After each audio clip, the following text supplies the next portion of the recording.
11 години имаше режим, цветаа криминалот и корупцијата и се смени политичката елита на власт. Под мотото нема правда, нема мир и живот за сите, нова политичка гарнитура дојде на власт и што прво направи? Коалицираше со ДУИ, јадуизира Македонија во целост, ниту правда, ниту мир донесе, го дуплира криминалот и корупцијата, а истовремено распродаваше се што е македонско, ја наведнуваше главата и внатре, а и надвор на барањата на сите соседи. Затоа постои политичката партија ЗНА. Затоа ние сме формирани.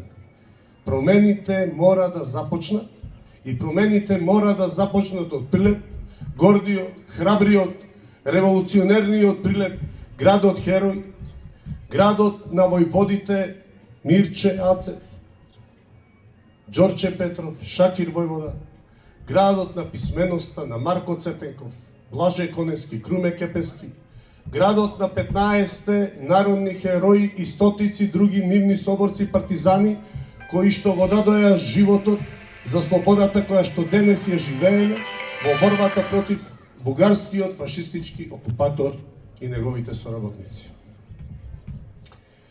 И да се обидам да го парафразирам Максим Димитриевски, кој што вели Прилеп пукна, Куманово се крена, цела Македонија се разбуди и слободата дојде. Тоа се случи на 11 октомври 1941 година, ама во октомври месец исто така, 2021 година, Куманово пукна и Максим Димитриевски со неговиот млад тим победи на локалните избори во Куманово, победувајќи ги сите политички опции кои што во Македонија во тоа време обстојуваа.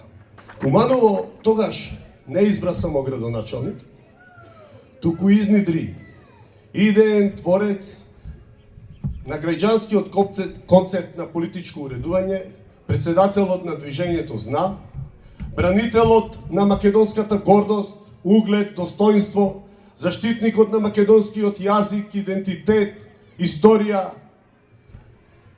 Куманово го избра човекот кој што е предодреден да го разбие црно-сивиот политички свет во кој што денес живееме.